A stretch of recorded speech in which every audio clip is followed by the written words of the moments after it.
Hey guys, welcome to my first map overview for Total War Arena. In this first one we'll be looking at Gergovia, a new map which got released yesterday alongside a new patch. Gergovia is the name of an ancient fortified town owned by the famous Gallic Arverni tribe. It is most known for the battle that took place here between a Roman army led by Caesar and a Gallic army led by Vercingetorix.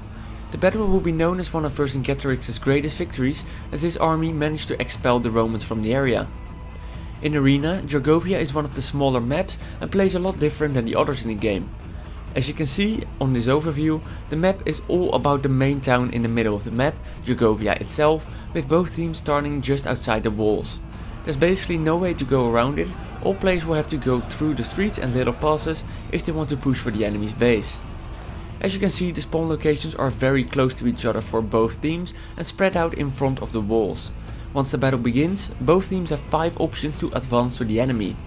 First of all, there are 3 entrances that directly lead into the settlement.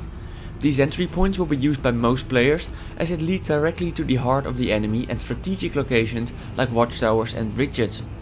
Besides these entrances, there are also 2 passages on the far right and the far left of the map that lead around the town straight into the enemy's starting area.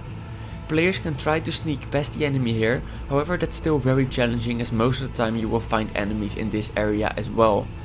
There's also an option to use these forested passages to enter the city from the sides, which could result into powerful hammer and anvil strikes and other tactical advantages in the city itself. The town is filled with little passages, streets and other choke points. There are some trees here and there, but you will mostly find yourself fighting on open ground here, so heavy infantry backed up by skirmishers is very powerful in this area. The map also offers 3 watchtowers, and all of those can be found in the settlement as well. The first one can be found on the edge of the map, and this is a very strategic one to capture early in the battle. As you can see, when captured, the tower grants vision over the entire forested path that leads around the settlement, meaning that no enemy troops can cross unnoticed here. Its vision also covers a big piece of the side of the town, a big piece of the town itself, so it's very handy to occupy.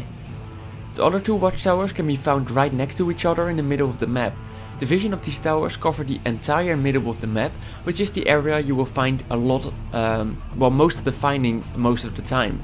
Therefore, the towers are very handy to control the fighting in this area, making sure that no enemies are flanking around or hiding behind buildings or in trees. Well, in trees, in forests of course. This area is also a very good place on the map to defend, because it offers only a couple of choke points, only 4 entrances if I'm correct, and there's also high ground for the defender and various ridges for missile units.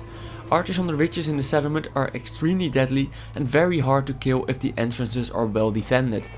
I found that the team that manages to control the settlement choke points and strategic advantages the most is usually also the team that wins the battle. Outside of the settlement lie the 2 bases, and as you can see they are very close to the settlement itself. Compared to some other maps, this is one of the hardest bases to defend.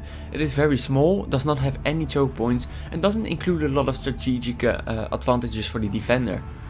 Around the base lies a huge area filled with forest, basically the starting area, long grass, barricades and ridges. Usually you won't see a lot of fighting going on here, except for the late game or when a team is heavily defending their base. As you've probably already noticed, the map also offers a lot of differences in height. The settlement itself is located on a hill with slopes to the enemy base. Also in the city itself and the areas around the base you will find a lot of differences in levels, which offer strategic options for infantry and cavalry. Those heights combined with the fact that the map is very small does mean that heavy artillery is a lot weaker here. It's very challenging to get a good line of sight, and the uphill battles might work against you as well, so most of the time you will just see artillery sitting in base trying to decap etc, but it's hard to use it in the middle of the map. Cavalry will also have a harder time here, especially early in the battle. In this case, for example, you will see me. I was trying to rush to the tower in the middle with my cavalry, but it got completely ambushed in the middle of the map because I had very limited vision. Cavalry here is way better in the late game, where there are less enemies on the field and when the fighting starts in the more open areas of the map. Playing cavalry is therefore perfectly doable on this map, but always pay attention as you might get ambushed everywhere. It takes a bit more skill. As said, so far it looks like the map favors heavy infantry and skirmishers, as they are the most reliable in the settlement itself. Your men will do very well on the terrain and the narrow streets, and your infantry is protected from artillery, cavalry and missiles because of the buildings and such. Overall, a nice new addition to the game, of course. We will need to play more of it to find out how the map will eventually play out. Gergovia is definitely a map that's different from all the others, and so far I'm enjoying it a lot myself. If you're like me and you haven't played Arena in a long while, be sure to check it out now, as a lot of new things have been added and patched already. If you're new to this game and want to find out more, be sure to check out the official Total War Arena channel and wiki. I will put a link to those in the description of this video. I hope you enjoyed this brief map overview. Thanks for watching and I'll see you all in the next one. Bye bye.